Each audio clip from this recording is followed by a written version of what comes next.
Okay, if this is your first time here, thank you for coming by. And if you've seen our videos before, thanks for coming back. If this is your first time, I hope you find value in this. And I hope if you do, you'll hit that subscribe button. And if you've been here before and you didn't subscribe yet, you please do that as well. Today, I'm going to talk about the best way to get started investing in real estate. There's really only two ways to do it. Buy a single family house or buy a duplex. There you go, house hack it. That's it, that's the secret. I guess you could either stop watching the video now, but this video isn't called Buy One House and Quit. This is called How to Start Investing in Real Estate. So if you're going to buy more than one and you want to be a real estate investor, stick around. I've got some really good tips and this is going to be a great video. So stay tuned.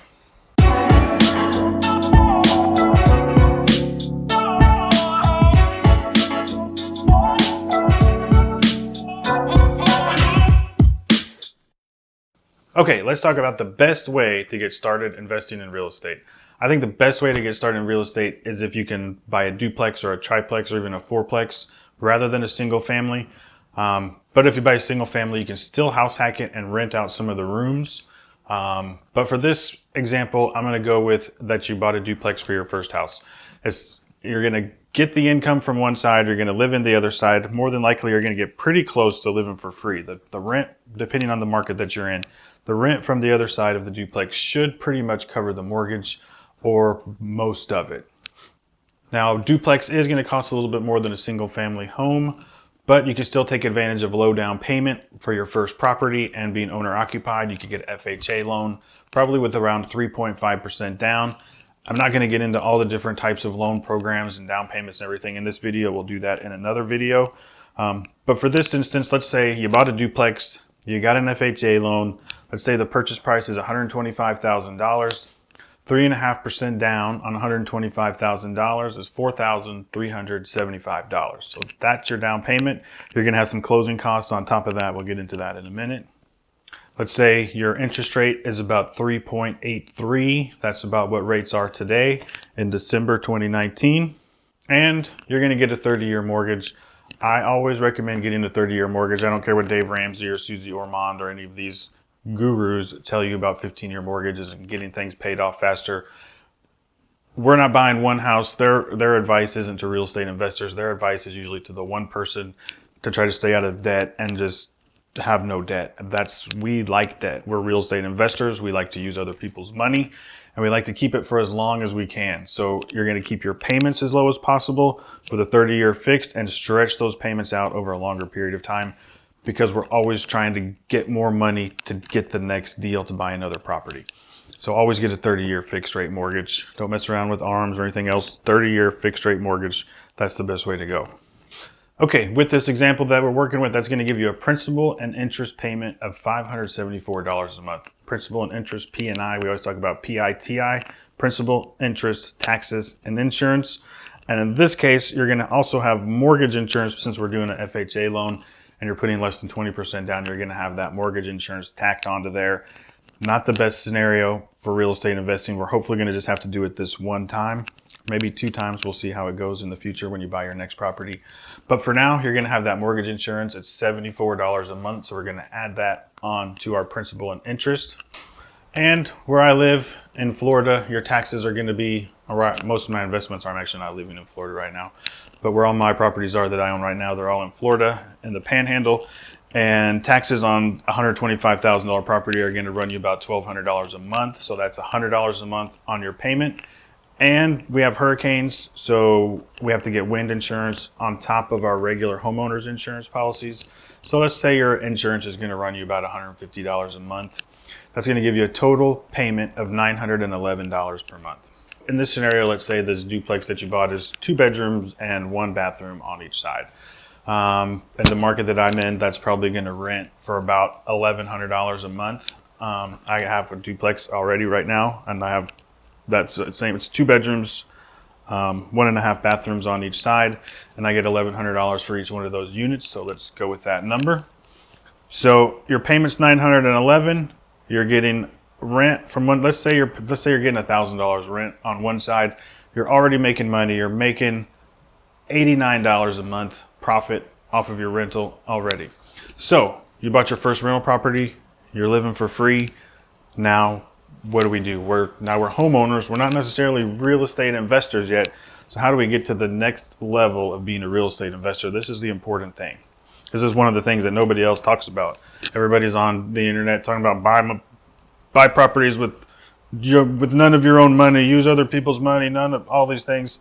That's not true. That doesn't exist. This is your best way to get into your first property with an FHA loan with the low down payment.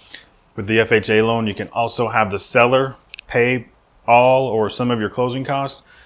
So a mistake that a lot of people make when they're investing in real estate or buying properties is negotiating the deal and trying to just beat the hell out of sellers and get them down below where they want it to be so you can save an extra dollar.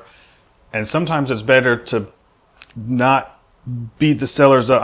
I'm a pro at it. I love beating up sellers and getting the prices down, but sometimes it's not the best strategy. And in this scenario, it's probably not the best scenario to try to beat a seller to death to try to get the lowest price. Because what you can do is come in, let's say they were asking $125,000 for the property. You come in with a full price offer at $125,000 and then ask the seller to pay $5,000 of your closing costs. Essentially, you're getting the house for $120,000. But instead of financing that extra $5,000 in the purchase price by them paying your closing costs, it's actual money that's not coming out of your pocket. So when you're buying your first property, a lot of times cash is the problem. Coming up with the down payment, coming up with the closing costs. And then what people don't tell you also is on top of the down payment and the closing costs, you also have to show that you have enough cash reserves in the bank to make those payments for 6 months. They don't want you to get into a house, get a loan, have $0 left in the bank, you get laid off the next day, you can't pay your mortgage payment, you're getting foreclosed on, bad scenario. So it's actually a good thing that they make you do this now. So you're gonna need to calculate that into how much money it's gonna cost you to purchase a home. Let's talk about exactly what it is gonna cost you to get into this house. You're gonna have your $43.75 for your down payment. With mortgage insurance on an FHA loan, you do have to also pay an upfront mortgage insurance premium, MIP we call it, and I wrote it down. Hang on, I got to look down. That is going to cost you $2,111. So $43.75 plus $2,111 for your mortgage insurance, and then let's say you got closing costs of around $3,500. So let's just say, for the sake of this example, the seller is a jerk and he's not going to pay any of your closing costs. You're already getting a good deal at $125,000 for this duplex. Your total all in is going to be your $43.75 for your down payment, your 3.5% down, your $2,111 for your mortgage insurance premium, plus you're going to have closing costs maybe around $3,500. That's going to give you a total of $9,986. And now don't forget, you got to have the 6 months of reserves in the bank on top of that. So your payment was $911. Let's just call it $1,000. You're going to need another $6,000 in the bank. So you're going to need, your closing costs and everything is going to be almost 10 grand plus the other 6. So you need $16,000 in the bank to buy your first property. That's not bad.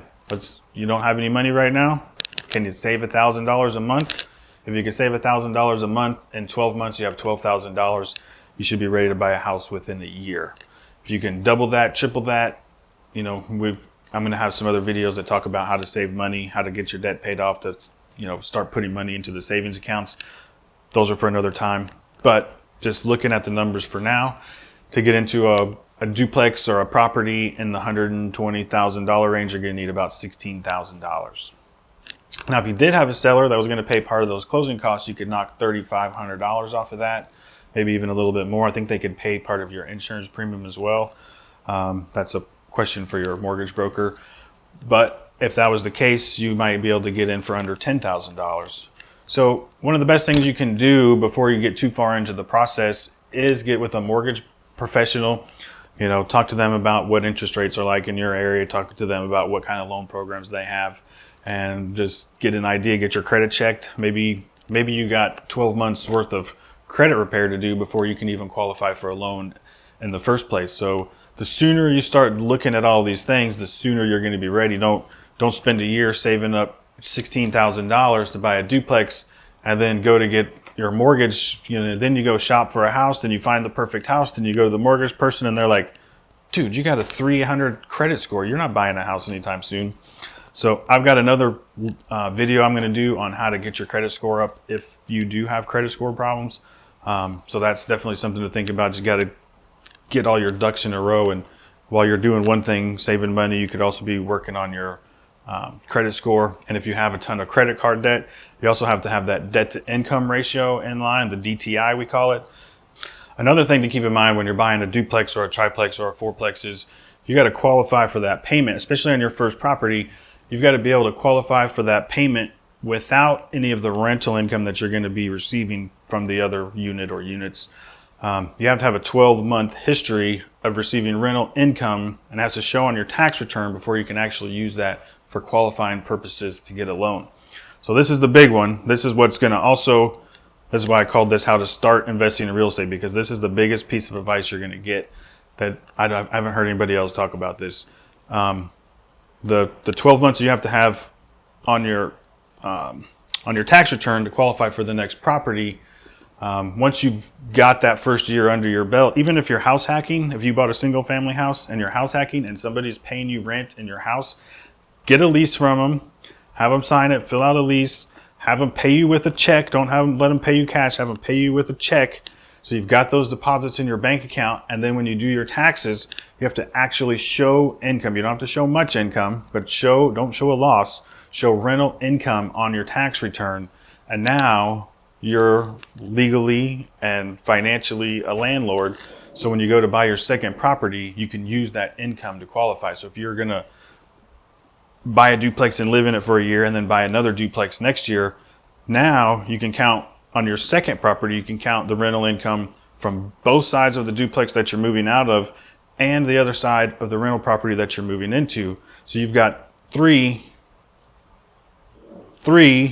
units that you can count income. So if you got $1,000 from each unit in the duplex that you're moving out of and you're moving into another duplex that's getting $1,000 on each side, you got $3,000 of income you can use to qualify for your next mortgage. So that really is the big step to propel you. You know, most people, they buy a single family house, and then next year if you want to buy another single family house, you didn't have any proof that you had rental income coming in from the single family house because it was just you living in there.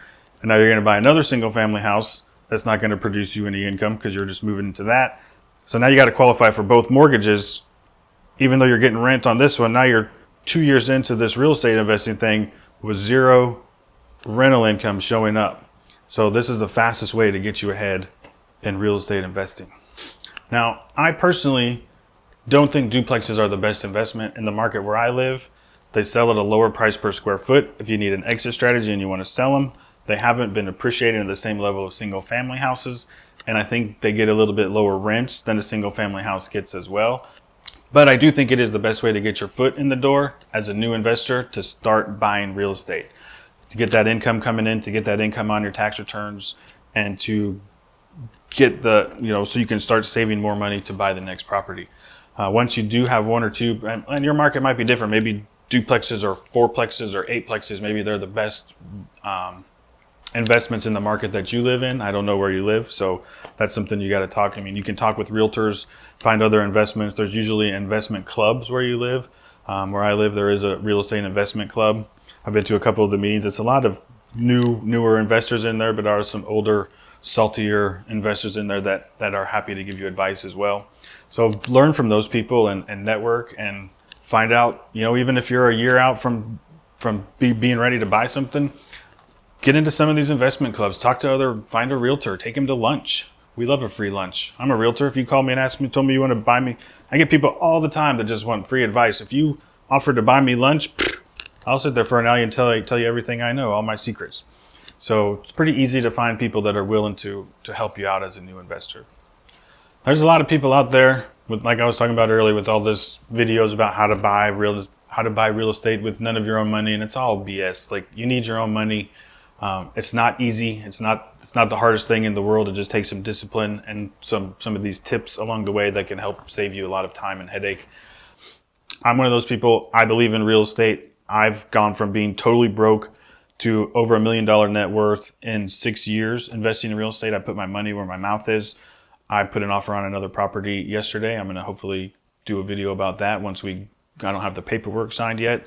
I'm buying it in another country, which I haven't done before. It's a little bit tricky, and there's a lot of verbal back and forth before anybody signs anything. So I'm not going to get into it now, but hopefully there'll be a new video about that coming out soon. My point is that I put my money where my mouth is. I've done this. You can do it. You know, if it was easy, everybody would do it, but it's obviously not impossible. And I'm going to help you along the way. If you have questions, leave them in the comments. I'll answer all your questions you guys put down there. And if you have comments, if I miss something, if you have a piece of advice that I didn't talk about, put those in the comments as well. And we're just getting started with this channel. So I need your love. I need your help. I need you to hit that subscribe button. I need you to ring that bell. I need you to comment, likes, comments, subscriptions. I need all that stuff. I need you to tell somebody, if you have a buddy that you're talking about that wants to invest in real estate, share this video with them. Let's get the word out. I want to help as many people as I can. And the more you help me, the more I can help you. So I do appreciate you coming by. Thanks for tuning in to the Retire Mentality. And if we do this right, we can all change our retire mentality, and we can quit the day jobs and live on a Caribbean island like I do. That's what I'm doing right now. Maybe I'll do a crib tour here one of these days and show you my luxurious condo that I'm living in. Not really. So thanks for coming by.